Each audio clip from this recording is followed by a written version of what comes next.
Vous êtes branchés sur la fréquence 9/3/4. Le podcast Harry Potter, chapitre par chapitre. Bonjour à tous et bienvenue dans ce nouvel épisode de fréquence 9/3/4. Je suis Marina. Et je suis Jérémy. Déjà 2 chapitres dans lesquels Harry subit la bêtise des Dursley, sans compter Dobby, un elfe de maison qui fait tout pour qu'il ne retourne pas à Poudlard. Je crois qu'il est temps de passer maintenant à l'action. Oui, et qui d'autre que son meilleur ami Ron pour sortir Harry du pétrin, avec l'aide bien sûr de Fred et George, et d'une certaine voiture volante. Vous l'avez compris, nous avons rendez-vous chez la famille Weasley, donc on accroche sa ceinture de sécurité, on respecte bien le code de la route dans le ciel, et direction le terrier. Après l'atterrissage, on se retrouve comme d'habitude pour une volière avec vos hiboux, mais pour le moment, place au chapitre. Harry Potter et la chambre des secrets. Chapitre 3. Le terrier. Et oui, c'est bien Ron qui est penché à la fenêtre à l'arrière d'une vieille voiture volante vert turquoise. À l'avant se trouvent Fred et George. Ron demande à Harry pourquoi il n'a pas répondu à ces douzaines d'invitations. En plus de ça, son père qui travaille au ministère de la magie lui a appris qu'il a reçu un avertissement pour usage de la magie devant les Moldus. Harry lui fait remarquer que Ron, pour le moment, il est pas le mieux placé pour lui faire le reproche d'utiliser la magie devant les Moldus. Mais il lui dit que ça compte pas puisque c'est son père qui l'a trafiqué. De toute façon, Harry lui dit que ce n'est pas lui qui a fait usage de la magie. Il demande alors à Ron d'expliquer à Poudlard ce qu'il se passe avec les Dursley. Mais Ron, en fait, il est pas là pour délivrer un message, mais il est bien là pour délivrer Harry.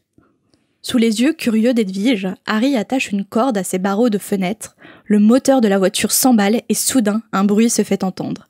Les barreaux sont arrachés grâce à Fred qui a foncé droit dans les airs. Et avant de monter, Harry fait remarquer au frère Weasley qu'il doit récupérer ses affaires qui sont dans le placard sous l'escalier. Mais qu'en plus de ça, la porte de sa chambre est fermée à clé. Heureusement, Fred et George ne manquent pas d'ingéniosité. George sort de sa poche une épingle pour forcer la serrure avec succès. Pendant que Fred et George partent récupérer les affaires de Harry dans le placard sous l'escalier, Harry, lui, rassemble ses affaires dans sa chambre avec l'aide de Ron. Et dans tout ça, pour l'instant, pas de signe de vie des Dursley. Enfin, il y a Harry qui entend Vernon tousser quand même une première fois. Non sans difficulté, ils arrivent à hisser la lourde valise de Harry dans la voiture. L'oncle Vernon tousse à nouveau. Ça sent pas bon tout ça. À la relecture, à ce moment-là, je me suis dit, c'est pas trop bizarre si Fred et George, en descendant, ils tombent par exemple sur la tante Pétunia en peignoir. Oh, le stress. Ils se posent pas, tu vois, ils y vont, ils se posent pas trop de questions, quoi. Au moment où Harry grimpe sur le rebord de fenêtre, la voix de Vernon se fait entendre. « Cette foutue chouette !» Et Harry se rend compte qu'il a oublié Edwige. Non mais comment tu peux oublier Edwige, Harry ? Tellement. Au moment où Harry passe la cage à Ron, la porte de sa chambre s'ouvre. Après une minute d'incompréhension, Vernon hurle à Pétunia que Harry est en train de s'enfuir et il le saisit par la cheville. Ron, Fred et George, heureusement, ils ont le réflexe de tirer Harry par le bras tellement fort que sa cheville glisse des mains de Vernon. Pied au plancher, la voiture volante s'élance loin du 4 Private Drive. Encore une fois, je vais me répéter, mais je comprends pas vraiment la réaction de Vernon à ce moment-là. Je veux dire, il s'échappe. Tant mieux, non ? Enfin, je veux dire, vous le voulez pas, Harry, chez vous. Pourquoi vous voulez à tout prix le séquestrer Enfin, vraiment, c'est un sadique, quoi. Enfin, il préfère que Harry soit chez eux, mais qu'il le torture, plutôt qu'il soit dans son monde à lui, en fait. Je comprends pas, en fait, Vernon, pour moi, c'est vraiment un sadique, quoi. Non, c'est pas ça, c'est aussi, il supporte pas d'être floué par Harry et par la magie et par les sorciers, par ces gens bizarres, tu vois, sous son propre toit. Ouais, je vois. Je pense qu'il y a un côté comme ça. Et quelque part, peut-être qu'en maltraitant Harry, il veut montrer que même si on n'a pas de pouvoir magique, en fait, on peut être supérieur à un sorcier, tu vois, on peut maltraiter un sorcier, tu vois. Ça, je sais pas si ça va jusque-là. Parce que leur peur numéro 1, c'est quand même que les voisins se rendent compte que ils hébergent un enfant bizarre. Mais ils font tout quand même pour qu'on les remarque. ça qui est trop bizarre chez les Dursley. Pour qu'on les remarque, oui et non, parce que personne n'a porté plainte contre les Dursley pour maltraitance. Hein. Ouais, ça c'est vrai. On se demande bien à quoi sert Madame Fig. Ils ont réussi à étouffer l'affaire. Alors que la famille d'Orsay regarde Harry s'élever dans les airs, il leur lança à l'été prochain, ce qui fait éclater de rire les Weasley. La pauvre Edwige, qui était prisonnière jusqu'à maintenant de sa cage, s'élève maintenant dans les airs. Devant l'impatience de Ron, Harry raconte les derniers événements, plus particulièrement sa rencontre avec Dobby. Ron, Fred et George trouvent la situation un peu louche. Selon Fred, c'est sûrement quelqu'un qui veut faire une mauvaise blague à Harry. Il lui apprend que les elfes de maison sont des créatures dotées de grands pouvoirs magiques, mais qu'ils ne peuvent s'en servir sans l'autorisation de leur maître. Donc, selon Fred, le maître de Dobby est sûrement à l'origine de tout ça. Et du coup, Harry et Ron, face à la théorie de Fred, ils pensent tout de suite à Drago. Et en parlant de Drago Malfoy, George, lui, il fait tout de suite le rapprochement avec Lucius Malfoy, qui est un des proches de Voldemort, voire un intime. Même si, après la chute du Mage Noir, il est revenu en disant qu'il n'avait jamais rien voulu de tout ça. Cela fait écho à ce qu'Harry a précédemment entendu sur la famille Malfoy. Fred ajoute que les elfes de maison se trouvent souvent dans les manoirs appartenant à de riches familles de sorciers. La pauvre Madame Weasley a toujours souhaité avoir un elfe, mais la pauvre doit se contenter d'une vieille goule pouilleuse du grenier. Au départ, face au silence d'Harry, le pauvre Errol fut blâmé par Ron, qui pensait que le vieux hibou ne parvenait pas à délivrer le courrier. Du coup, ensuite, il a tenté d'envoyer ses lettres par Hermès, le hibou offert à Percy pour sa nomination de préfet. D'ailleurs, George raconte à Harry que Percy, il est un peu bizarre depuis le début des vacances. Il reste tout le temps enfermé dans la chambre et ils savent pas trop ce qu'il fait, parce qu'après tout, on peut pas passer sa journée quand même à sticker son insigne de préfet. Est-ce que c'est un premier sous-entendu sexuel de la part de J.K. Rowling ? On vous laisse juge. Moi, en tout cas, la première fois que j'ai lu La Chambre des Secrets, j'ai pas vu de sous-entendu sexuel. Hein. Ouais, à 11 ans, tu le vois pas, mais c'est justement quand tu relis les livres. Mais même dans le film, j'ai souvenir du début du Prisonnier d'Azkaban. Harry, il est quand même... je sais pas si tu te souviens comment le film commence, mais on voit Harry sous sa couette et qui fait des Lumos Maxima. Et bon, il se cache sous sa couette et il lance à travers sa baguette un sort blanc qui jaillit comme ça. Je pense que c'est pas un hasard de la part d'Alfonso Cuarón de faire ça. Mais entre guillemets, ça quand même... Enfin, entre parenthèses, ça a pas de sens parce qu'il est pas censé faire des Lumos Maxima, Harry, sinon il est renvoyé de Poudlard. Mais bon, ça c'est un autre sujet. Mais oui, effectivement, à la relecture, des fois, on voit des petits sous-entendus qu'on voyait pas quand on était enfant. C'est surtout le terme astiqué qui est connoté. Alors, je sais pas comment c'est marqué dans la version anglaise, j'ai pas recherché. Peut-être que c'est la version française, là, pour le coup. Je sais pas. Qui est impliqué à sous-entendu. Peut-être. Harry s'inquiète de savoir si les parents de Ron sont au courant pour l'emprunt de la voiture volante. Ron lui dit que non, son père, qui travaille au service des détournements de l'artisanat moldu, doit rester tard, et sa mère, elle aura même pas le temps de se rendre compte de la disparition de la voiture. Alors, on apprend en même temps que Harry ce qu'est le service de détournement de l'artisanat moldu. Alors, ce service, ça concerne tous les objets fabriqués par des moldus, mais ensorcelés par des sorciers. Il faut neutraliser ces objets avant qu'ils ne retournent sur le circuit moldu. Par exemple, le service à thé d'une défunte sorcière a été acheté lors d'une brocante par une moldue. Et cette théière s'est avérée ensorcelée. Elle a piqué une crise et a versé du thé partout. Résultat des courses, un moldu a fini à l'hôpital avec une pince à sucre coincée dans le nez. Monsieur Weasley a dû faire des heures supplémentaires avec son unique collègue, Perkins, pour jeter des sortilèges d'amnésie à tout le monde. Mais malgré tout, le fait de travailler dans ce service n'empêche pas Monsieur Weasley d'être passionné par tout ce que fabriquent les moldus. D'ailleurs, c'est lui qui a ensorcelé la voiture. Une perquisition dans sa propre maison lui garantirait la prison à vie. Ce qui rend bien évidemment Madame Weasley folle de rage. Je me demande à chaque fois, il parle de voiture volante, mais à quel moment on parle de Ford Anglia ?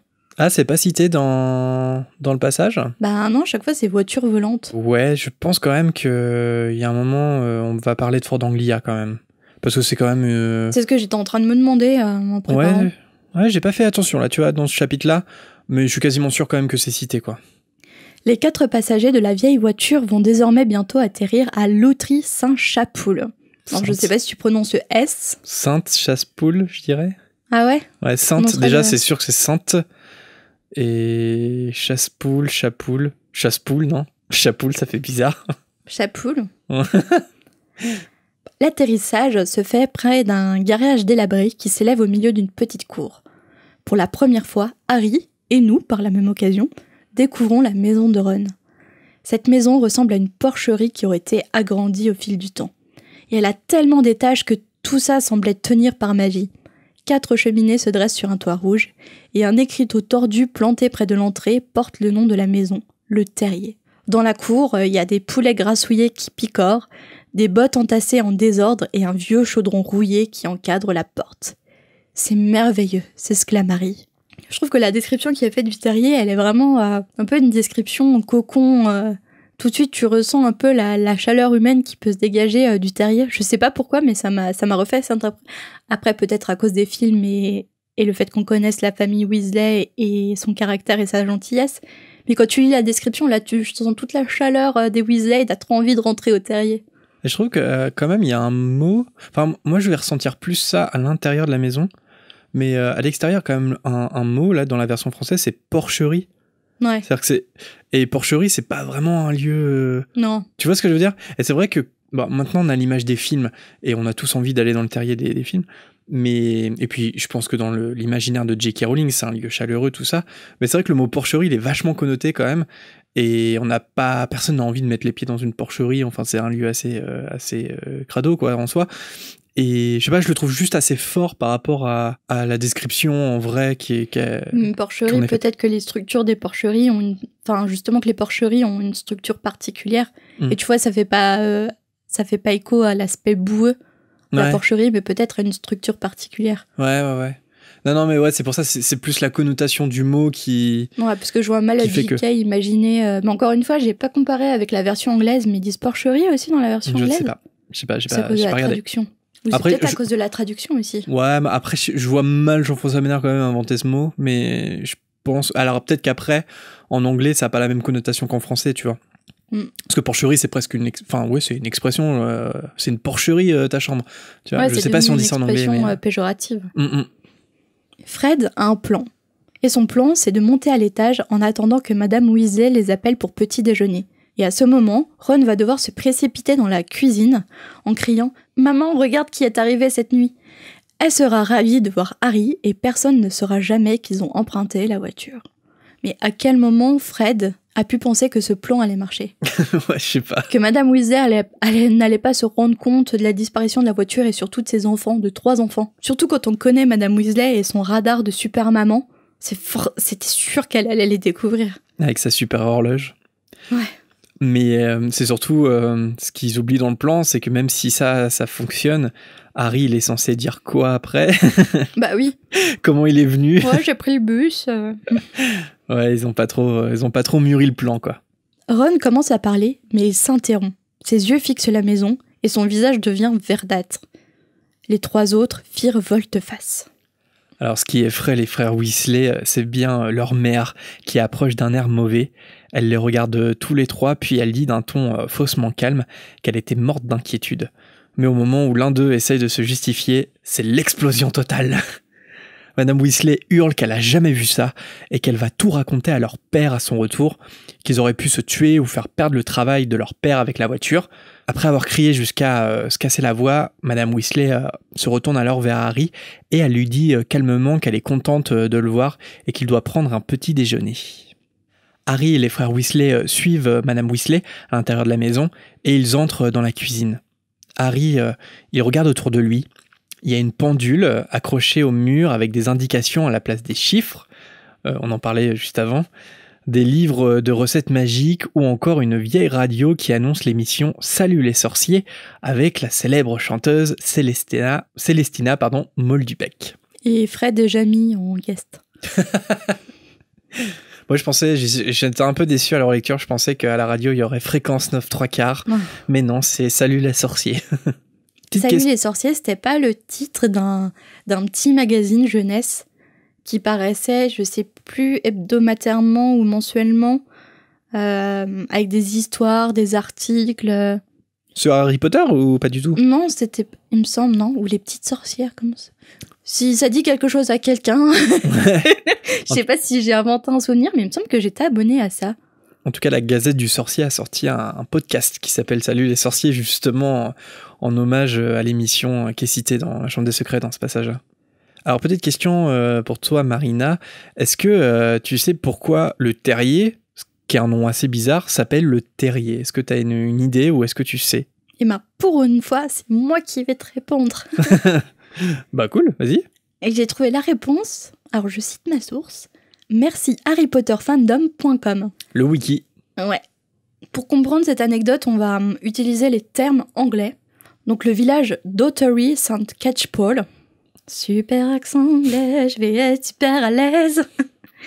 N'existe pas dans la réalité. Cependant, il existe un petit village nommé Ottery St. Mary, près d'Exeter, dans le Devon. Dans le Devon Murray. Et dans cette région se trouve une ferme appelée The Burrow, donc traduction le terrier, et on retrouve à proximité une colline appelée Stoat Hill, colline de la fouine.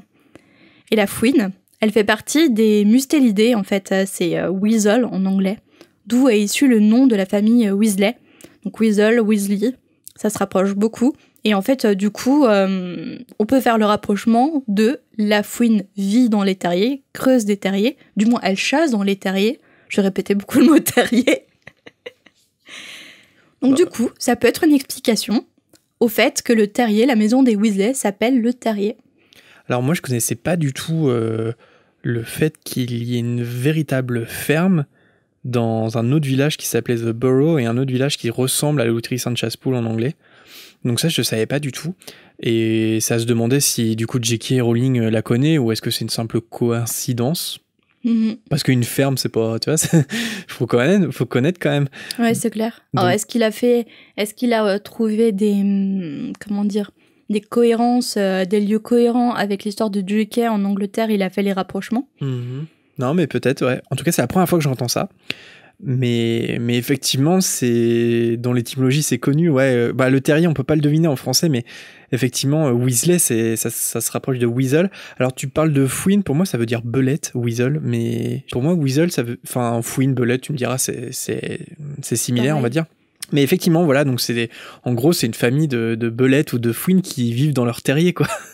Alors dit comme ça paraît bizarre, mais ça... Et encore une fois, en français, fouine, c'est péjoratif. Ouais. Donc est-ce que c'est péjoratif aussi en anglais? Parce que généralement, quand tu dis « Ah non, mais ce mec-là, c'est une vraie fouine », bah alors justement, c'est peut-être un truc juste que j'ajouterais, c'est que je pense effectivement qu'il y a un aspect péjoratif, parce que dans un article de Pottermore, enfin Feu Pottermore maintenant, il y avait le rapprochement entre la famille Weasley et les préjugés qui existent autour des Weasel, des belettes ou fouines. Et parce que je vais parler de la belette parce que je me suis concentré là-dessus, mais en fait la belette, elle est toujours classée parmi les animaux nuisibles. Donc ça c'est partout, enfin il n'y a pas que au Royaume-Uni, hein. Et c'est pour ça que les belettes, elles sont souvent chassées et elles sont souvent piégées. Mais, et c'est là où l'article faisait le lien, comme les Weasley, en fait, les belettes, elles méritent pas leur mauvaise réputation. Donc c'est une mauvaise réputation, mais en véritable, enfin, je veux dire, comment dire, c'est pas juste une expression qu'on peut utiliser et que c'est péjoratif. Non, en fait, c'est en vrai, les belettes, elles sont mal vues alors que c'est un préjugé. C'est un préjugé parce qu'il y a eu des études scientifiques qui ont prouvé qu'elles étaient utiles, en fait, pour la faune et la flore. Et qu'elle détériore pas l'environnement et que même en fait si elle disparaissait ça serait une catastrophe en fait hein, pour l'écologie. Et du coup c'est quoi le rapprochement que les autres font par rapport à la famille Weasley? C'est le préjugé de la famille pauvre et famille nombreuse? Ouais, c'est ça, c'est qu'il y a beaucoup de préjugés qu'il peut y avoir autour de la famille Weasley, et notamment tous les préjugés faits par la famille Malfoy, tu vois, genre qui sont pauvres, qui font trop d'enfants pour pouvoir les nourrir, qui vivent dans une porcherie, etc., etc. Alors qu'en fait, si on creuse un petit peu, tout ça est faux, quoi. Et bon, voilà, enfin, je sais pas, c'était Pottermore qui faisait le lien. Ouais. Alors, pour venir au chapitre, avec les belettes, ou les fouines, Madame Weasley prépare le petit déjeuner avec des gestes nerveux de baguette magique et en marmonnant des reproches contre ses fils. En servant Harry, elle précise d'une voix douce que lui n'y est pour rien et que d'ailleurs, il se faisait du souci pour lui avec Arthur. Et qu'au bout d'un moment, Madame Weasley et Arthur seraient venus le chercher en fait, mais sûrement pas en voiture volante. Fred et George tentent de justifier à nouveau ce qu'ils ont fait, mais Madame Weasley leur demande de se taire. À ce moment-là, une petite silhouette en chemise de nuit fait son apparition avant de repartir aussitôt en poussant un cri. Ron dit à voix basse à Harry que c'est sa sœur, Ginny, et qu'elle a passé l'été à leur parler de lui. Fred ajoute qu'elle veut son autographe. Alors, on en a déjà parlé pour le tome 1, mais c'est quand même un peu bizarre, je me répète, mais le comportement de Ginny, en sachant qu'il y a 1 an, à peine, quand elle a appris que Harry Potter était dans le Poudlard Express, on se souvient qu'elle voulait à tout prix monter à bord pour le voir. Qu'est-ce qui s'est passé entre-temps ? Par exemple, imagine t'as ton crush de quand tu étais au collège, tu te lèves le matin, les cheveux ébouriffés, la mauvaise haleine que tu sens à 10 km, et là d'un coup tu vois ton crush dans le salon de ta famille. Ouais. Et toi, tu es en caleçon. Tu fais quoi ? Ouais. Tu remontes dans ta chambre. Tu veux dire qu'elle s'y attendait pas, en fait, tu vois ? Mais oui. Ok. Elle est en chemise de nuit, elle vient de se réveiller, la pauvre, et là, d'un coup, elle voit Harry Potter, le célèbre Harry Potter, même si à ce moment-là, elle n'est pas intéressée amoureusement. Puis même sans être intéressée amoureusement. À son âge, on est vachement pudique, en fait, surtout vis-à-vis du sexe opposé, tu vois. Ou du même sexe, selon. Et, et donc, du coup, t'arrives le matin et... Enfin, même les personnes extérieures, tu veux pas qu'elles te voient comme ça le matin dans cet état. Donc, je la comprends tout à fait. Ouais, l'effet de surprise. Ok. Peut-être les hormones un peu aussi. Ah oui, aussi. Alors qu'il a fini son petit déjeuner, Fred dit qu'il va se coucher, mais Madame Weasley ne l'entend pas de cette oreille. Il est hors de question que Ron, Fred et George aillent se coucher parce que c'est de leur faute en fait s'ils sont fatigués. À la place, Madame Weasley leur ordonne d'aller tous les 3 dégnomer le jardin, pendant qu'Harry, lui, il peut aller se coucher. Mais Harry, il n'a pas sommeil et il est curieux de savoir comment on dégnome un jardin. Avant qu'il parte, Madame Weasley saisit un livre pour se renseigner sur la méthode à suivre. L'ouvrage s'intitule « Le guide des créatures domestiques nuisibles » et il est signé Gilderoy Lockhart. Sur la photo en couverture, Lockhart, un sorcier séduisant avec des yeux bleus et des cheveux blonds ondulés, fait, je cite, « des clins d'œil coquins autour de lui ». Alors Fred explique à voix haute que Madame Weasley a un faible pour lui, mais Madame Weasley lui dit que non, même si ses joues rougissent. Et elle explique qu'il est simplement merveilleux. D'un pas traînant, les frères sortent de la cuisine en direction du jardin pendant que Harry les suit. Le jardin des Weasley est grand et l'idée qui vient à Harry, c'est que les Dursley ne l'auraient pas du tout aimé parce qu'il est envahi de mauvaises herbes et assez sauvage. Harry, lui, il trouve le jardin magnifique avec ses arbres, ses massifs de fleurs en tout genre et sa grande mare verte. Harry dit à Ron que les Moldus aussi ont des gnomes dans leur jardin. Ron dit qu'il en a déjà vu mais qu'ils ressemblent plus à des petits Pères Noël grassouillés. On est d'accord qu'il parle de nains de jardin ? Ouais, c'est ça. Ouais, ok, d'accord. Mais ce qui me paraît curieux, c'est qu'il parle pas... Enfin, Ron fait pas mention qu'ils bougent pas, en fait, qu'ils sont immobiles. C'est plus ça que... Et tu vois, ce passage aussi, ça fait mention. À chaque fois, on a le débat de est-ce qu'il y a un Père Noël chez les sorciers ? Ah ouais. Bah oui, puisqu'il fait mention d'un Père Noël. Donc c'est qu'ils ont bien conscience de l'existence du Père Noël. Ah ouais, c'est vrai. Bien vu. Parce que dans le film, il y a un petit Père Noël dans l'Ordre du Phénix quand ils sont au 12 Square Grimoire. C'est vrai que j'avais complètement oublié cette citation de Ron. Donc ouais, en tout cas, ils savent à quoi ressemble Père Noël, quoi. En face d'eux, les pivoines se mettent à remuer avec agitation et Ron se penche pour saisir un vrai gnome qui couine « Fiche-moi la paix !» La créature est petite avec une grosse tête chauve couverte de verrues qui ressemble à une pomme de terre. Et là, Ron montre à Harry comment il faut s'y prendre avec des gnomes. Il le tient par la cheville, la tête en bas, et il le fait tourner comme un lasso avant de le lâcher. La créature fait un énorme vol plané en tombant lourdement dans le champ d'à côté. Harry est complètement choqué. Et j'ai envie de dire que le lecteur aussi est complètement choqué. C'est quoi cette barbarie, je veux dire Ron, il dit que ça leur fait pas de mal et que ça leur donne juste le tournis. Mais qu'est-ce qu'il en sait, Ron ? Est-ce qu'on l'a déjà... on l'a déjà lancé comme un lasso, Ron ? Qu'est-ce qu'il en sait ? Ouais, comme le pêcheur qui tape la tête du poisson pour le tuer, soi-disant, il meurt en douceur. Oui, bien sûr. C'est sûr que, soi-disant, le poisson ne ressent pas la douleur, mais je pense qu'il a des échos dans son cerveau qui se rapprochent de la douleur. Ça me fait penser à une très mauvaise séquence avec Maïté, pour ceux qui savent. Ouais. Ah là là, mon Dieu. Les belles années 90. Non mais c'est vrai que ce passage-là, enfin, je veux dire, le dégnomage de jardin, c'est quand même ultra barbare, hein. Et j'ai été voir dans les animaux fantastiques ce que disait Norbert Dragono sur les gnomes de jardin. Et dans les animaux fantastiques, il préconise cette méthode. Il dit que c'est la meilleure méthode. Donc bon, je veux dire, même Norbert Dragono, qui semble quand même avoir du respect pour les créatures fantastiques, magiques, tout ça, il dit que il faut faire ça en fait. Il faut les prendre, il faut leur donner le tournis, les jeter le plus loin possible. Bon, apparemment, ça pose pas de problème. Il est aussi indiqué que certains sorciers utilisent un jarvet pour se débarrasser des gnomes, mais que certains sorciers, attention, trouvent cette méthode trop brutale. C'est-à-dire plus brutale que les retourner dans tous les sens et les balancer le plus loin possible. Alors il faut dire qu'un jarvet, c'est un furet de grande taille qui est doué de paroles, même si en fait ces paroles n'ont aucun sens parce qu'il lui manque l'intelligence. Et les sorciers trouvent ça barbare parce que en fait ils bouffent les gnomes, tout simplement. C'est dans son régime alimentaire. Non mais c'est terrible le traitement des sorciers le traitement que réservent les sorciers vis-à-vis des animaux et des créatures magiques, c'est d'une barbarie incroyable. Entre les elfes de maison et les gnomes de jardin, on est servi pour le moment, c'est vrai. Puis je sais pas si toi c'est pareil, mais moi les gnomes, j'arrive pas à voir ça comme des créatures magiques. Mais je vois ça, mais je pense que c'est à cause de nos nains de jardin, je vois ça comme des petits êtres humains. Et en fait, ils enverraient bouffer des petits êtres humains par un grand furet. C'est atroce. Ouais. Après, on va le voir juste là, mais ils sont pas hyper sympas, Donc ils sont nuisants, mais je trouve que c'est pas forcément une raison pour faire ça. Mais bon. Alors justement, Harry au début, il est méfiant, mais le premier gnome qui l'attrape, en sentant une faiblesse de sa part, il le mord avec ses dents tranchantes. Ouais, mais attends. Pour la défense du gnome, toi, imagine t'es un petit gnome.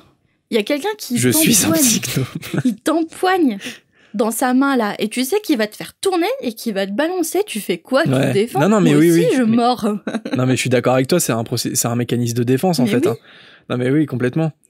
Mais bon, Harry, à partir de là, il ressent plus aucune pitié pour les gnomes et il rejoint allègrement les Weasley au jeu de celui qui lancera son gnome le plus loin possible. George, il dit que les gnomes sont idiots car dès que le dégnomage commence, ils sortent tous de leur cachette et ils se font prendre. Et j'ai envie de dire à George, ils ont peut-être peur? Non? Je sais pas. Puis même s'ils sont idiots, si on devait tuer tous les idiots de la Terre. Ouais. Bon, le dégnomage se termine au moment où Monsieur Weasley arrive à la maison. Il est présenté comme mince et presque chauve. Il a l'air exténué de sa nuit de travail. Il dit à toute la famille assise à table qu'il y a eu 9 interventions en tout, avec des clés rétrécissantes ou encore des furets au comportement anormal. Sûrement des jarvets qui chassaient des gnomes. Arthur explique que les clés rétrécissantes sont des attrapes moldus fabriquées par des sorciers farceurs. Les moldus pensent qu'ils ont perdu leurs clés alors qu'elles ont simplement rétréci par magie. Et là, je me suis dit, ils doivent faire aussi des chaussettes, vu le nombre qu'on en perd, ça doit être des chaussettes magiques en fait. Et des élastiques aussi pour les cheveux. Parce que dans ma vie, j'ai dû en acheter 1 millier et j'ai dû en perdre 1 millier. Non mais c'est ça, c'est des sorciers qui nous prennent un peu pour des moldus idiots en fait, je pense. Arthur dit que c'est fou le nombre d'objets moldus détournés par des sorciers, et Madame Weasley, qui fait son apparition, donne comme exemple une voiture volante. À tout hasard, comme ça. Arthur, il est surpris et Madame Weasley lui demande d'imaginer par exemple un sorcier qui trafiquerait une voiture pour la faire voler en le cachant à sa femme. Ouais, parce qu'en plus, moi j'avais oublié qu'il avait caché à Madame Weasley le fait qu'il avait ensorcelé une voiture. Après, pour défendre Arthur, je veux dire, Madame Weasley est pas hyper tolérante, tu vois. Donc je pense que c'est un peu comme Fred et George qui vont faire leur farce et attrape en discrètement dans leur chambre, en fermant la porte. Tu vois, Arthur, il sait que Madame Weasley, que sa femme, elle accepte pas ce qu'il fait, donc il le fait en cachette, quoi. Oh mais attends, non, mais je la comprends. Parce que il travaille au service de détournement de l'artisanat moldu. Ouais. Il condamne les gens, comment dire? Ouais, mais lui, c'est pas mal intentionné, tu vois. Il fait pas faites... Attends, je vais pas réussir à ressortir. Faites ce que je dis parce que je fais. C'est pas mal intentionné, mais... Non, mais franchement, je commence à être convaincu par ton argument. Non, mais tu vois, il chasse et il condamne des sorciers qui sont nuisants et qui cherchent à faire du mal aux moldus. Arthur, quand il trafique tout seul dans son petit garage, il fait de mal à personne, tu vois ce que je veux dire? Oui, mais si on devait filtrer tout ce... Ah non, mais la loi, elle s'applique pas à toi, parce que bon, toi, t'as un bon fond. Tu vois, non, ça fonctionne pas comme ça, il y a une règle et il faut la respecter. Oh, qu'est-ce que je suis chiante. Mais c'est vrai, tu vois, je la comprends. En même temps, Madame Weasley, je pense que c'est une femme qui est très droite. Et en même temps, c'est pas 1 ou 2 objets. Je pense que, comme on l'a dit, toute sa maison contient des objets quand même moldus qui sont ensorcelés. C'est quand même, il y a un peu d'abus de la part d'Arthur. Alors, on va voir justement parce que, en fait, même s'il y avait une perquisition chez lui, il serait pas inquiété, Arthur. Parce que en soi, il est pas hors la loi en faisant tout ça. Alors, je m'explique, mais Arthur, à ce moment-là, il est un peu hésitant. Il dit que, bon, le sorcier qui a caché la voiture volante à sa femme, il aurait dû en parler, hein, justement, à sa femme. Mais en soi, il ne viole pas la loi tant qu'il n'a pas l'intention de la faire voler. Parce qu'il y a une lacune dans le texte de loi. Et Madame Weasley lui rétorque que c'est quand même lui qui s'est arrangé pour que cette lacune existe, parce que c'est lui qui a rédigé la loi. Et tout ça pour qu'il puisse faire ses petits bricolages tranquillement. Donc je suis d'accord, tu vois, c'est un peu espiègle, mais oui. Justement, il a créé la loi exprès pour qu'il puisse faire ses petits bricolages qui font de mal à personne. En fonction de ses propres activités. Oui, mais qui, dénoncé, allez, on parle de délation, qui est dénoncé par son voisin. Et pareil, il est pareil qu'Arthur. Il traficote là dans son petit garage par passion. Du coup, est-ce qu'il va être puni par Arthur ? Bah, selon le texte de la loi, il faut que son voisin prouve que il avait l'intention d'utiliser ces objets magiques. Oh non mais... Et s'il les garde... Non mais tu vois, je pense qu'Arthur Weasley il a fait exprès de faire ce texte, tu vois ce que je veux dire ? Après, on va parler plus tard dans la saga de toilettes régurgitantes. C'est dégueulasse, tu vois. Genre, c'est mal intentionné, c'est mesquin. Une voiture volante qui trafique dans son garage. Je sais pas, en fait, moi j'aime beaucoup Arthur Weasley. Et en fait, je pense que même les sorciers devraient être plus comme lui. Parce que la plupart des sorciers, ils sont complètement ignorants du monde des Moldus. Et c'est-à-dire qu'ils sont complètement ignorants du monde qui les entoure. Et alors que Arthur, lui... moi je la trouve trop mignonne sa passion pour les Moldus parce qu'au moins il est curieux du monde qui l'entoure. Alors certes après mais il peut pas s'empêcher d'ensorceler quand même les objets et pas de les laisser moldus. C'est son hobby, je suis d'accord. C'est vrai. N'hésitez pas à nous dire si vous êtes dans la team Arthur ou dans la team Molly. Madame Weasley en profite pour signaler que justement Harry est arrivé ce matin en voiture qu'il n'avait pas l'intention de faire voler. Arthur, qui l'avait pas remarqué, il est très heureux de faire la connaissance d'Harry. Madame Weasley lâche pas le morceau et elle précise que ses propres fils sont allés le chercher en voiture. Alors la première réaction de Monsieur Weasley, c'est d'abord de demander si elle a bien fonctionné. Mais devant le regard noir de sa femme, il réprimande maladroitement ses enfants. Ron suggère à Harry qu'il vaut mieux partir avant la dispute. Alors Harry suit Ron dans les escaliers. Au 2e étage, une porte est entrouverte. Et Harry a à peine le temps de voir que 2 yeux le regardent que la porte se referme en claquant. Évidemment, c'est à nouveau Ginny. Ron dit que c'est bizarre qu'elle soit aussi timide parce que d'habitude, ils ont du mal à la faire taire. Donc on va une nouvelle fois mettre ça sur le compte de la surprise et puis aussi un peu des hormones. Ron guide Harry jusqu'à sa chambre qui se trouve sous les toits. Harry regarde autour de lui et il remarque immédiatement que tout ou presque dans la chambre de Ron est orange et que les murs sont aux couleurs de son équipe de Quidditch préférée, les Canons de Chudley. Ron précise qu'ils sont 9e au championnat. Les livres de magie sont entassés avec des BD de Martin Miggs, le Moldu fou. Et là, je me suis dit, mais j'aimerais trop voir à quoi ça ressemble des BD sorcières. T'imagines avec des cases animées. Ça doit être génial. Ça va être trop bien. C'est des storyboards, mais qui sont déjà animés comme le film. Ça doit être complètement fou. Donc je veux lire Martin Miggs, le Moldu fou. Croutard somnole sur le rebord de la fenêtre à côté d'un aquarium rempli de têtards. En regardant par la fenêtre, Harry aperçoit quelques gnomes en train de se glisser à nouveau dans la haie du jardin. Ron, un peu gêné, dit que c'est un petit peu petit chez lui et que sa chambre est un grenier où il doit cohabiter avec une goule dans le toit. Et bon, c'est pas un 4 étoiles, quoi, là où il habite. Mais Harry, il est pas du tout du même avis que Ron, et quand il lui dit que c'est sincèrement la plus belle maison qu'il ait jamais vue, les oreilles de Ron prennent une couleur rose vif. C'est mignon.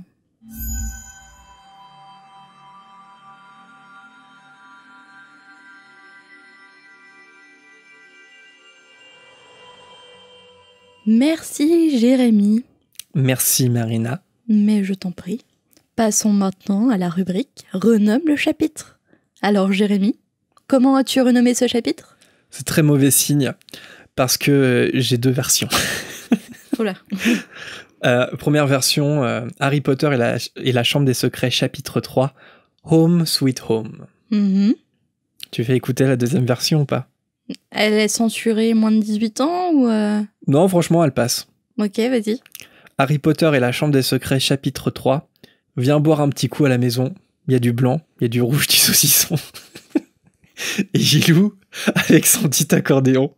Vive les bouteilles et les copains et les chansons. C'est un peu long.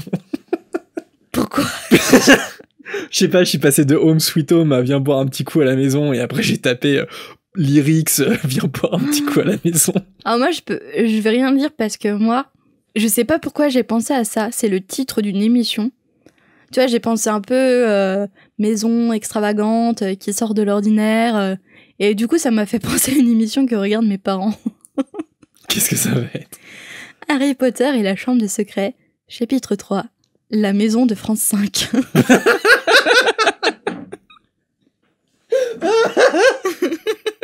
Je sais pas. Ouais, pas mal, ouais. Non, mais je connais cette émission. Je regarde pas beaucoup la télé. Mais je connais cette émission parce que j'aime plutôt. Enfin, c'est des belles maisons. C'est assez sobre, ouais. C'est pas trop tape à l'œil. Et je sais pas, ça fait longtemps que j'ai regardé, mais... Après, je suis pas sûre que France 5 aurait qualifié la maison des Weasley pour cette émission, mais ça m'a fait penser à ça. Ouais, c'est des très belles maisons, et puis je me souviens à l'époque, c'était très bien filmé en plan séquence. Ouais, ça. Généralement, c'est bien filmé, ouais, il y a une belle photo. La maison France 5. Ah, pas mal, là, t'as largement gagné. Ouais, dites-nous en commentaire.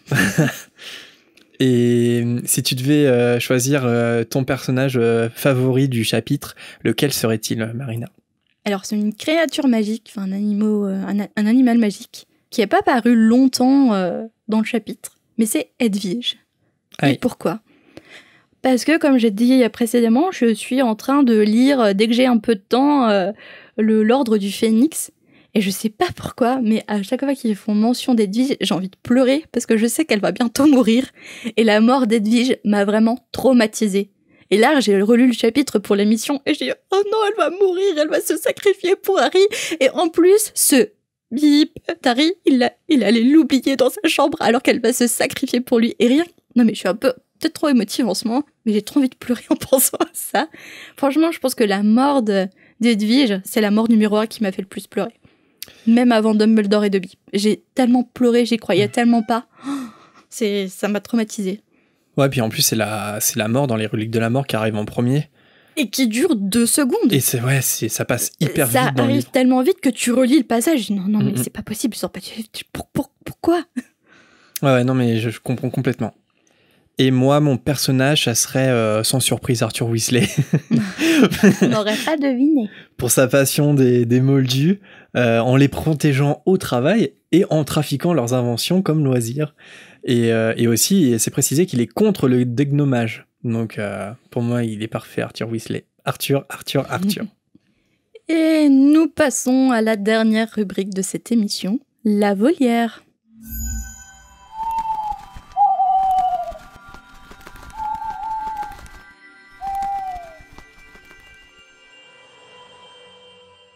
On écoute un premier hibou sonore de Cécile. Salut la team de Fréquence 9 3 quarts, je vous laisse un petit message pour une question qui me turlupine. C'est lorsque Quirrell fait son sort lorsque Harry a son premier match de Quidditch et que Rogue fait son contre-sort, je comprends pas qu'à partir de ce moment-là, on n'ait pas de gros soupçons sur Quirrell. Enfin, en tout cas, que l'équipe pédagogique n'en ait pas, même si Rogue a l'air d'en avoir un petit peu. Mais à partir du moment où un prof essaye de tuer un élève, je me dis, il n'y a pas tellement de raison de le garder en poste, en fait. Et je comprends pas trop, en fait, pourquoi ils sont pas allés plus loin dans ce qui a poussé Quirrell à faire ça. Et voilà. Donc, si vous avez une réponse, n'hésitez pas. En tout cas, merci beaucoup à vous pour votre podcast. C'était chouette d'avoir relu avec vous donc ce premier livre. Et puis, j'attends la suite avec impatience. Des bisous. Et puis, moi, je suis sur Lyon. Donc, si vous faites un meeting, je serais ravie de vous rencontrer. Voilà. Merci Cécile pour ton hibou. Dis, tu crois que si on faisait un meet-up à Lyon, il y aurait du monde ou pas? Il y aurait Cécile. Ouais, non, pourquoi pas. Après, peut-être à un événement Harry Potter. Enfin, on a bon espoir qu'on puisse y aller avec des supports de communication, tout ça, avec un stand. Et donc, je pense que ça se fera comme ça. Mais il y a pas mal de podcasteurs, je sais pas trop, mais quelques youtubeurs qui prennent l'habitude de faire des meet-up dans des villes où ils vont avec des abonnés. Et parfois, il y a Charles et Mathias, je crois, qui font des meet-up à Paris de temps en temps. Ils sont une petite dizaine et ça fait des petites soirées bien sympas. Nous, après, est-ce qu'on est beaucoup écoutés à Lyon ? Je sais pas. Ça mériterait qu'on fasse un petit post sur nos réseaux et... En même temps, je sais pas, je serais trop timide face à vous. Je ferais mal timide. On pourrait proposer, faire un sondage, voir combien de personnes seraient intéressées, et puis pourquoi pas sur un week-end, quoi. À réfléchir. Et concernant ta question, Cécile, donc pourquoi les autres profs n'ont pas de doute sur Quirrell ? En fait, moi, je vois bien quand même Rogue être le seul à avoir des doutes sur Quirrell. Alors déjà, il y a un truc qu'on a déjà évoqué dans Fréquence 9 3/4, c'est je crois pas qu'on sache si c'est d'abord Rogue qui a eu des doutes sur Quirrell ou si c'est d'abord Dumbledore qui lui a demandé de le surveiller. Parce qu'on a ce flashback dans les Reliques de la Mort, dans la Pancine, où Dumbledore demande à Rogue de surveiller Quirrell. Et on sait pas en fait, est-ce que c'est Dumbledore qui lui demande parce que c'est lui qui a des doutes sur Quirrell, ou est-ce que c'est Rogue qui à la base a des doutes sur Quirrell. Mais dans les deux cas, je suis pas sûr que Rogue soit très aimé des autres profs, et que même s'il a un doute sur quelqu'un, je pense pas qu'il ait des amis dans l'équipe pédagogique. Et donc même s'il en parlait aux autres, est-ce que les autres y accorderaient de l'importance ? Je pense qu'il se dirait, comme par hasard, Rogue il est suspicieux envers le mec qui a le poste de professeur contre les forces du mal. Il veut juste essayer de le déloger et c'est tout, quoi. C'est Rogue. Ouais, en plus, il y a ce truc-là, il y a ce passif avec Rogue, ouais, t'as raison. Il y a ce passif où il va forcément être contre le prof de défense contre les forces du mal, ouais. T'as raison. Donc effectivement, il y a un petit peu d'ignorance et de naïveté de la part des autres profs, parce que, bon, Rogue a raison, quelque part, mais ça peut se comprendre par rapport à Rogue, tout simplement, quoi. Franchement, ça aurait été, par exemple, je sais pas moi, McGonagall, qui aurait eu des doutes sur Quirrell, je me serais posé beaucoup plus de questions sur pourquoi les autres profs ils font rien. Alors que là, Rogue, il est toujours problématique, Rogue. Un hibou de Cassis. Une de mes amies aime bien Harry Potter, mais elle ne fait que de parler de Malfoy, que je n'aime pas beaucoup. Elle dit peut-être des choses intéressantes, mais à la longue, ça commence à être un peu lassant. Comment je fais pour lui dire que ça m'énerve sans être méchante ? Sinon, j'adore votre podcast. Merci beaucoup, Cassis, pour ton message, ça fait bien rire. Je crois que c'est le hibou le plus drôle qu'on ait eu depuis le départ. Waouh, comment on fait ? C'est surtout comment on fait avec tact. Oui, c'est ça. Ouais. Après, il faut essayer d'être... Enfin, moi, le conseil que je donnerais à Cassis, c'est peut-être... Elle aime pas Drago Malfoy. Et je pense qu'elle l'aime pas pour des bonnes raisons. Parce que c'est vrai que Drago, c'est un petit con. Excusez, je le dis, mais c'est un petit con dans la saga. Il y a qu'à partir du Prince de Sang Mêlé où ça va être un peu plus problématique que ça. Mais vraiment, il est complètement antipathique. Donc, de peut-être l'emmener sur ce terrain-là, de dire, écoute, moi Drago, en fait, quand même, dans les livres, je veux dire... c'est un sale mioche, quoi. Alors certes, il est pas aidé, il est pas né dans la bonne famille, mais quand même. Et je sais pas, peut-être sur le terrain de la raison. Ou de chercher à savoir aussi pourquoi elle l'aime. Ouais. Aussi. Oui, parce qu'il y a beaucoup de gens qui adorent Drago Malfoy, mais je pense que c'est un peu la tentation, un peu de Serpentard, des antagonistes, tu vois. Mais il faut quand même rappeler que Drago, il fait des sales coups et clairement, des fois, c'est une grosse pourriture. Hein. Enfin, je veux dire, Sandbourbe, de traiter Hermione à la première occasion de Sandbourbe, on va en parler dans la Chambre des Secrets, mais c'est juste insultant, complètement dégradant.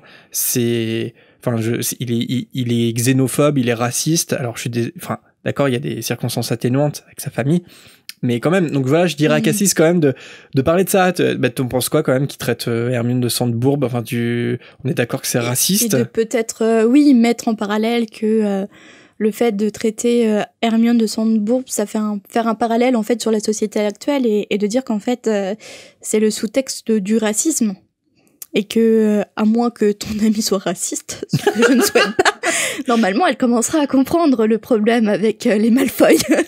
Ouais. Au contraire, elle va encore plus l'aimer. Et là, je te recommande peut-être de changer d'amis, du coup.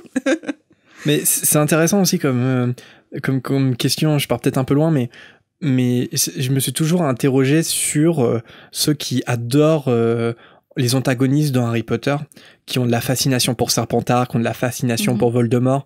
Il y a beaucoup de fans de Bellatrix Lestrange, par exemple. Je comprends la fascination de la maison Serpentard, puisque c'est quand même la maison où il y a le plus de sorciers qui ont mal tourné. Donc essayer de savoir qu'est-ce qu'il y a particulièrement dans cette maison qui fait que les gens se tournent vers le côté obscur de la force. Je comprends la fascination de Serpentard, mais j'ai du mal à comprendre la fascination de Drago Malfoy ou Bellatrix Lestrange, qui est vraiment... j'ai même pas de circonstances atténuantes envers Drago, parce qu'au bout d'un moment, on fait ses propres choix et on peut pas toujours trouver l'excuse de la famille et de l'éducation. Ouais, complètement. Après, moi, je comprends, mais il faut que ça reste dans la fascination, tu vois. On est toujours plus fasciné par les méchants que par les héros. Fascination, mais avec du recul. Ouais, mais de là à dire, par exemple, Drago ou Bellatrix Lestrange, c'est mon personnage préféré, je les trouve trop cool.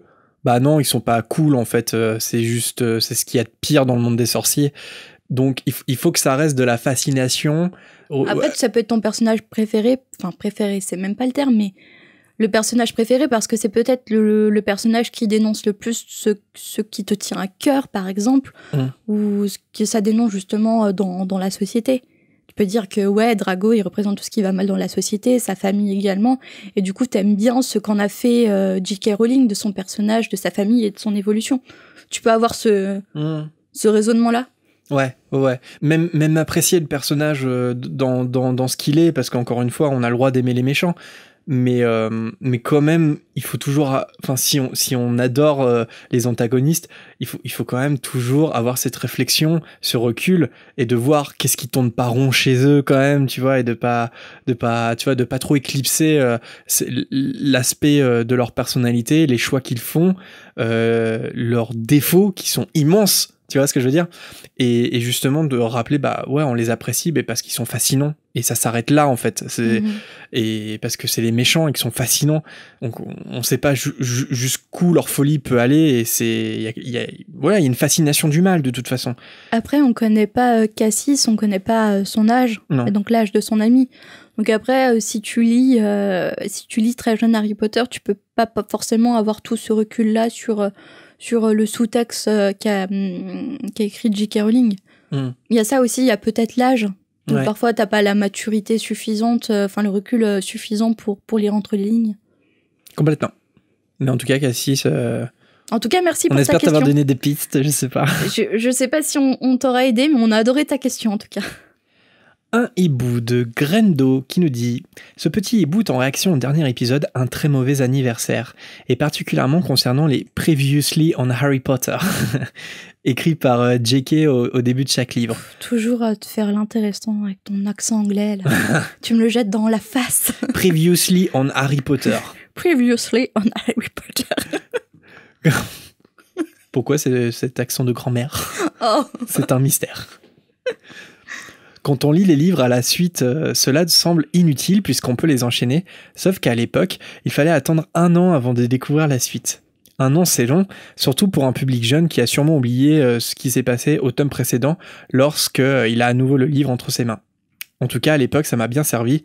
Oui, je fais partie de la génération qui a grandi avec Harry. Voilà, je retourne vous écouter. De gros bisous du Sud. Merci Grendo, effectivement, on avait parlé de ça, de ces passages qui peuvent sembler parfois longs à la lecture, mais c'est vrai que dans le contexte, ils peuvent être utiles, ces passages. J'arrive plus à me souvenir justement, j'ai essayé de me souvenir si à l'époque, ça m'a été utile ou pas les rappels. Est-ce que j'avais oublié beaucoup d'éléments ? Après, non, parce que à la sortie de chaque livre, les derniers livres, à chaque fois, j'avais la date de sortie, et donc du coup, je m'arrangeais pour faire ma relecture qui... Quand j'allais terminer en fait le dernier livre, boum, il y a le dernier qui allait sortir. Donc du coup, j'avais tout fraîchement en mémoire. Donc je pense que ça m'a pas trop servi à l'époque. Mais après, t'as pas le temps de faire des relectures ou pas l'occasion. C'est vrai que ça peut être utile. Il se passe tellement de choses dans la saga que Ouais, c'est que ça. t'as besoin d'un petit previously. Si t'es déjà un bien fan au début de la sortie des livres, c'est vrai que en fait tu relisais en fait le livre avant, donc t'étais bien au courant de ce qui se passait avant. Et effectivement, mais après ça peut aider les lecteurs un peu plus occasionnels, on va dire, qui ont lu tous les livres mais qui les lisaient qu'une fois et puis au moment de la sortie, et puis voilà quoi. Donc effectivement, ça a un aspect utile. Et j'ai une question pour les auditeurs qui ont découvert Harry Potter alors que tous les livres étaient sortis. Vous les avez tous enchaînés? Vous terminiez un tome, vous recommenciez le tome suivant, ou vous preniez une petite pause pour digérer toutes les informations? J'aimerais bien savoir. Ouais. Et aussi, si jamais il y en a parmi vous, donc tous les livres sont sortis, mais vous avez découvert les livres une fois qu'ils étaient tous sortis, mais est-ce qu'il y en a parmi vous qui ont lu les livres sans jamais avoir vu aucun film? Ça, c'est une question que je me suis posée. Parce que les Reliques de la Mort, quand tous les livres étaient sortis, je pense qu'il y avait les 5 premiers films, si je dis pas de bêtises. Il devait y avoir L'Ordre du Phénix devait être sorti, mais pas encore Le Prince de Sang Mêlé. Et donc ça fait pas mal. En tout cas, il y avait déjà pas mal de films de sortie. Mais est-ce qu'il y en a parmi vous qui sont vraiment rentrés dans l'univers d'Harry Potter quand tous les livres étaient sortis sans jamais avoir vu les films? Je sais pas si ça existe. C'est possible, hein. Regarde, par exemple, nous on a fait pour La Croisée des Mondes. Ouais. On a vu qu'il y avait la série qui sortait. Avant de commencer la série, on a lu la saga. Après, il y avait qu'un film parce que ça fait un flop et du coup ils ont pas fait les autres. Ouais, mais il y a la série qui est sortie. Et là, il y a la série qui est sortie. On a lu toi, tu as fini la saga. Moi, j'en suis au tome 2. Mais du coup, on a pris l'initiative d'attendre d'avoir lu toute la saga avant de regarder la série. Et je fais ça quasiment pour toutes les adaptations de romans en film, par exemple. Je tiens d'abord à prendre connaissance du roman avant le film. Ouais. Et généralement, je suis déçue. Et puis, il faut mieux faire dans ce sens-là. Ouais. Ouais, ça nous intéresse, ce genre de témoignage. Comment vous avez lu, et est-ce qu'il y en a parmi vous qui ont lu avant d'avoir vu quoi que ce soit? On parle bien des lecteurs les plus jeunes parmi nous, en fait, ceux qui ont découvert après coup. Les boomers. Mais non, c'est nous les boomers. Ah bon? Bah oui. Ah ok. Non, mais on est trop jeunes pour être des boomers. Ah, c'est pas ceux qui sont nés dans les années 2000, les boomers? Ah non, je croyais. En fait, t'as peut-être mérité ton appellation de boomer. Un boomer, en fait, c'est un mec qui est né après-guerre et qui a bénéficié de toute la croissance économique et qui en gros, a usé à fond de son pouvoir d'achat et même un peu trop, qui s'est jamais posé la question de l'écologie et qui a consommé à fond économiquement et non écologiquement dans sa vie. Ouais, donc personne n'est boomer, et quoi. Aujourd'hui, bah si. Pas ni toi, Tu connais pas des mecs de 60 piges qui te font des leçons sur la vie, alors que non, je pensais que c'était une génération de jeunes, les boomers. Non, généralement, les boomers, en fait, c'est, je sais pas, je crois que c'est 60 ans. Corrigez-moi si je me trompe. C'est lié au baby-boom d'après-guerre, quoi. 60 ans. En gros, c'est des baby-boomers qui te donnent des leçons sur la vie, alors qu'aujourd'hui, la société qu'il a connue n'est plus la même aujourd'hui. C'est genre de 60 piges qui dit « Ouais, de toute façon, maintenant, les femmes, elles se plaignent pour rien, à l'époque. » Voilà, c'est ça, les boomers. Ok. J'ai eu un aparté hors antenne avec Jérémy, avec quelques imitations de boomers, mais je vais être censurée. Donnez au Tipeee si vous voulez connaître la vraie version. Non, je plaisante. Il y aura que les futurs tipeurs qui pourront écouter tes imitations. Je suis censurée dans ce podcast. Alors, le dernier message, ce n'est pas un hibou, mais c'est une petite question qu'on a piquée sur le groupe Facebook, et c'est une question d'Adrien. J'ai une question vraiment bête à poser sur l'hygiène. Comment et où les élèves de Poudlard se lavent-ils? Leur linge est lavé tous les jours? Où doivent-ils mettre leur linge? Ça, je me doute que les elfes s'en occupent. Comment ça se fait aussi qu'ils aient un système de tuyauterie? Alors Adrien, sache que tu n'es pas la seule personne à te le demander, puisque déjà il y a eu quelques réponses sur le groupe Facebook. Abonnez-vous si jamais ça vous intéresse de voir les divers sujets de conversation qu'on peut avoir sur le groupe, c'est très intéressant. T'es pas la seule personne à le demander, parce que j'ai vu qu'il y avait un subreddit à ce propos.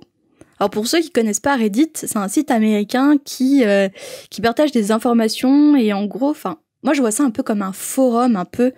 Donc là tu t'adresses aux boomers qui connaîtraient pas Reddit en fait. Non mais en France c'est pas forcément connu Reddit. Ouais.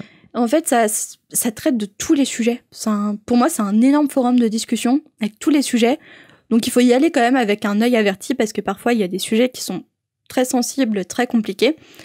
Mais par exemple, pour ceux qui regardent Squeezie ou encore qui regardent Paradox, leur traite d'horreur, ça vient en fait généralement de Reddit, de subreddit. Et je pense que vous pouvez connaître ce site par ça. Alors pour ce sujet, les fans sont partagés entre « on s'en fout, c'est futile » et à toutes sortes de spéculations ou de théories. Alors moi j'ai repris de subreddit qui m'ont fait rire.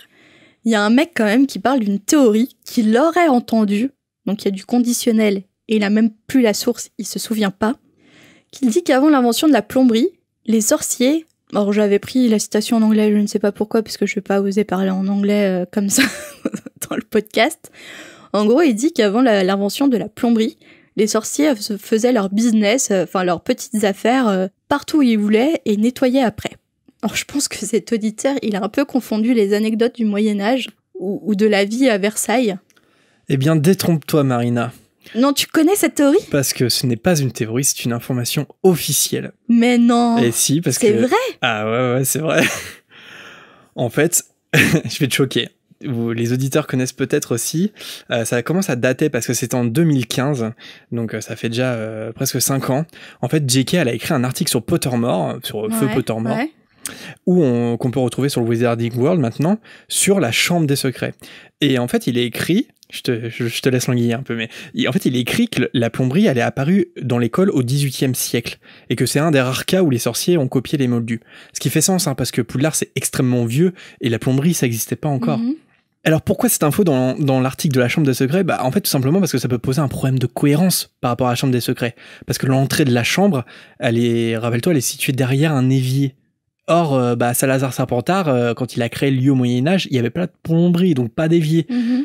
Donc Rowling, elle s'en sort un peu en expliquant qu'au moment des travaux à Poudlard, au XVIIIe siècle, il y avait un élève qui s'appelait Corvinus Gunt et qui était un descendant direct de Salazar Serpentard. Et quand la plomberie a été mise en place, quand il y a eu des installations de toilettes et d'éviers, il s'est assuré qu'on puisse toujours accéder à la trappe secrète qui avait été créée par son ancêtre Salazar Serpentard. Ok. Mais cet article de J.K. avait surtout fait le buzz parce que entre parenthèses, elle précise qu'avant les toilettes, la plomberie, quand il n'y avait pas de toilettes, les sorciers, ils faisaient caca n'importe où et ils faisaient disparaître le caca par magie. Mais non, donc cet auditeur n'a pas rêvé, c'est dommage, il est américain, je pense qu'il nous écoute sûrement pas, mais il devrait nous écouter. C'est une vraie information, c'est écrit noir sur blanc par J.K. Rowling. Avant qu'il y ait des toilettes à Poudlard au XVIIIe siècle, les sorciers, les élèves, même les profs, quand ils avaient envie de faire caca, c'était un peu « Ah, j'ai envie de faire caca », hop, ils faisaient leur truc, le caca tombait par terre, et là, ils prenaient leur baguette magique, ils faisaient un sortilège pour Evanesco, par exemple, hop, et pour faire disparaître le caca. Ce qui est complètement dégueulasse, hein, on est d'accord. Alors, attends, dégueulasse, mais écologique. Parce que... s'ils ont le système, donc du coup, de chasse d'eau, on brasse des litres et des litres à chaque caca. Imaginez tous les cacas dans le monde. Et imaginez du coup tous les litres d'eau qui sont brassés pour rien avec l'électricité. Non, rien. Il n'y a pas d'électricité dans une chasse d'eau. Non. Tu comprends. Non, mais par contre, c'est vrai que écologiquement, tirer une chasse d'eau, c'est... Voilà. Imagine. Non, mais après, ils pourraient utiliser des sortes d'isoloirs où tu fais ton petit caca. Tu le fais disparaître baguette magique, tu mets un coup de lingette, javel, je ne sais quoi, et ah non, lingette, c'est pas trop écologique. Ouais, mais en gros, tu laves avec une serpillière, et hop, c'est hyper écologique. Après, j'ai envie de dire quand même que même avec la magie, c'est pas forcément écologique, parce qu'on va l'apprendre plus tard, mais y a rien qui disparaît complètement dans le monde de la magie, et rien qui apparaît de nulle part non plus. En fait, c'est de la matière contre de la matière. Donc en fait, quand t'es un sorcier et que tu fais caca par terre et que tu fais disparaître ton caca, certes, il est plus là, mais il est forcément autre part. Oui, mais tu l'utilises pour faire du fumier. Je suis pas sûr. Je suis pas sûr que les sorciers utilisent leur caca pour faire du fumier. Je pense que ça se trouvait dans le néant, dans un néant magique, mais où il y avait une montagne de caca en vrai.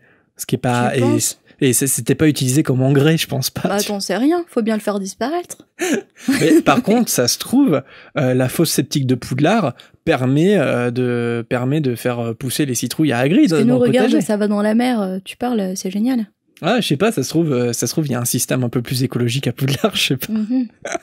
Oui, notre sujet de conversation pendant 10 minutes, ça a été où va le caca à Poudlard et c'est pas écologique le caca. Non, mais c'est trop drôle que cette information ait été écrite par J.K. Rowling, quoi. Elle a vraiment dit qu'avant les toilettes, il faisait ça n'importe où, quoi. Ah non, mais moi j'étais persuadée que le mec, il avait inventé ça, il avait fabriqué un souvenir, mais non, en fait, Non, soit il a lu, soit il a entendu quelqu'un parler de cet écrit de J.K. Rowling. Après, les mecs au Moyen-Âge, ils faisaient vraiment ça, hein. Il n'y avait pas de toilette. Hein. Bah, le Moyen-Âge, c'était pas... Dans les châteaux, ils faisaient ça. Hein. Franchement, au niveau hygiène, le Moyen-Âge, c'était pas ça. Et pourtant, Poudlard a été créé à ce moment-là. Pour les faire disparaître. Aussi, j'ai retenu un fan qui se rappelle que sa mère lisait les Harry Potter à son petit frère. Et son petit frère, il se plaignait tout le temps que Harry n'utilisait jamais les toilettes. Du coup, elle improvisait parfois et disait « And then Harry went take a pee ». Donc c'est... Et alors, Harry alla faire pipi. Et apparemment, ça contentait son petit frère. C'est vrai que là, ça répond pas forcément à la question d'Adrien à la base de est-ce qu'il se lave. Donc, ouais, je pense... Non, je me suis un peu écartée, mais ce subreddit, il m'a fait un peu rire et tout, et donc j'avais envie de partager... Non, puis c'est lié, en fait, enfin, c'est lié à l'hygiène. Mais oui, il se lave, et c'est juste que, bah, en fait, on n'en fait pas mention, parce que c'est comme dans les films, on va pas aller voir le personnage en train de... Mais forcément, il y a des salles de bain, comme en internat classique. De toute façon, on voit par la salle de bain des préfets. Il y a la salle de bain des préfets. Là, je suis en train de relire Le Prince de Sang-Mêlé et j'avais oublié ce détail. Mais Harry, comme il est capitaine de l'équipe de Quidditch, à partir du Prince de Sang-Mêlé, il peut aussi aller dans la salle de bain des préfets. Mais il y a d'autres salles de bain, mais c'est juste qu'on n'en parle pas, en fait, parce que c'était intéressant, quoi. Mais par contre, sur le caca, mais moi, je me demande toujours s'il y en a tu vois, s'il y a des boomers à Poudlard et qui utilisent le système d'avant, tu vois, des rebelles du caca, tu vois, et qui font ça un peu n'importe où, et hop, mais là, ils seraient hyper vieux. Ils seraient nés avant l'invention de la plomberie. Non, mais juste, ouais, je sais pas. T'as du mal avec le concept des boomers. Non, mais il y a personne d'aussi vieux, c'est vrai. Bon. Qui font comme leurs grands-parents, quoi. Quoique Dumbledore, il est ultra vieux, hein. Donc bon. Ah là là. Allez, un petit erratum pour conclure cette volière qui part un peu en cacahuète. Un petit erratum qui concerne Dobby, même si bon, c'est plus un oubli qu'autre chose. À la fin de la Chambre des Secrets, Dobby, il revient sur le fait qu'il réponde non à la question est-ce que ça concerne Voldemort ou pas, le complot. Et il précise à Harry, en fait, qu'il a dit non parce que ça concerne Tom Jedusor et qu'il n'est pas encore devenu Voldemort. Donc voilà, ça nous a été, ce détail nous a été signalé par plusieurs auditeurs. Et c'est vrai enfin personnellement, j'avais oublié ce passage que Dobby en fait revenait sur ce détail. Parce qu'en fait, on lit vraiment chapitre par chapitre. On lit le chapitre vraiment avant, lors de la préparation de l'émission. On a un peu en décalage. Là, j'avais envie de relire L'Ordre du Phénix, donc j'ai commencé la relecture. Et c'est vrai qu'il y avait beaucoup de choses que j'avais oubliées. Mais ouais, on lit pas La Chambre des Secrets d'un coup, en fait. Donc on oublie beaucoup de choses avec le temps et on fait chapitre par chapitre. Moi, personnellement, j'ai jamais lu Harry Potter. Donc je découvre tout. Mais franchement, ça aurait été sympa qu'un de nous deux n'ait jamais lu Harry Potter. Ouais. Et qui découvre l'histoire... Il y a un podcast comme ça qui s'appelle Potterless, en anglais. Et où quelqu'un qui a jamais lu Harry Potter lit, et en fait à chaque podcast, à chaque épisode, il y a un fan d'Harry Potter en fait qui est là en invité, et ça marche plutôt bien comme concept. Moi je pourrais le faire avec Le Seigneur des Anneaux. J'ai jamais lu la saga et je déteste les films. Donc vous avez bien entendu. Si quelqu'un veut me faire aimer les Seigneurs des Anneaux, Le Seigneur des Anneaux. Je pense qu'il faudrait que tu leur redonnes une deuxième chance quand même, les films. Non mais je leur ai donné 1000 chances. Je m'endors tout le temps devant et j'arrive pas à me passionner. Et les livres, moi je les ai lus, mais j'ai lu, je crois, une traduction qui était problématique pour certains, pour pas mal de fans, et je crois que c'est cette traduction-là que j'ai lue, si bien que les livres, je les ai trouvés durs à lire. C'était à l'époque où je lisais Harry Potter. Surtout le premier. Moi, j'ai pas été au-delà de la description du Mordor, non pas du Mordor. Enfin, vous entendez, je n'y connais rien au Seigneur des Anneaux. Après, je pense que le style de Tolkien de base est pas facile, mais dans mon souvenir, il paraît que la traduction, ça empirait tout ça. Et donc, j'aimerais bien lire une nouvelle traduction française du Seigneur des Anneaux, voire les lire en anglais, même si, ouais, peut-être en anglais, mais là, je risque d'abandonner si c'est trop compliqué. Bref. Et c'est sur le Seigneur des Anneaux que nous allons conclure cette émission. Ah oui, ça va, c'est un podcast Harry Potter, mince. On avait oublié. Alors avant de vous quitter, on a quelques dédicaces pour finir, parce qu'on ne peut pas forcément tous vous citer. Merci tout d'abord à Mademoiselle Or sur Instagram. Un coucou aussi à Marius et Victor, qui sont 2 frères qui nous écoutent de Hongrie. J'aurais dû chercher comment dire bonjour en hongrois, ça aurait été sympa. À Tristan alias Tantriste et à Floral. Merci aussi à The Running Niffler, Dale Estelle, à Joe pour sa fidélité, à Camille Lecture aussi qui nous a partagé une photo de son pâte en rond à elle. On n'oublie pas non plus Jessica qui nous a fait un dessin trop mignon et Delphine qui nous écoute en Corée du Sud. Pour rappel, si ça vous intéresse de discuter avec d'autres auditeurs et nous deux, oui, je crois que Jérémy est très actif sur le groupe de discussion. Ah, moi je kiffe ma life. Non mais c'est ce que je... Si vous en avez marre de lui, hein, dites-le nous, hein, et je vais le brider. Ouais, laisse-les tranquille. Un peu modéré. Je vais te modérer. Je vais te modérer. Je vais t'exclure du groupe, c'est un moment, tu vas voir que t'es exclu du groupe. Tu vas pas comprendre pourquoi. Mais je plaisante, bien sûr. Et oui, je reprends. On a lancé récemment un groupe Facebook privé, donc n'hésitez pas à nous rejoindre. Le porte-loin pour faire une demande d'adhésion est épinglé sur notre page Facebook, donc c'est assez simple de le trouver. Si vous souhaitez être cité dans la volière, n'hésitez pas à nous envoyer votre hibou en message privé sur nos réseaux sociaux ou directement par mail moldu sur l'adresse en description. Et n'hésitez pas non plus à enregistrer votre voix pour un hibou sonore comme l'a fait Cécile par exemple sur cet épisode. C'est toujours un plaisir de vous entendre et de vous diffuser sur notre fréquence. Comme d'habitude, si vous souhaitez nous soutenir, n'oubliez pas de parler de notre podcast autour de vous et de nous mettre des étoiles et un petit commentaire sur iTunes, si c'est votre appli.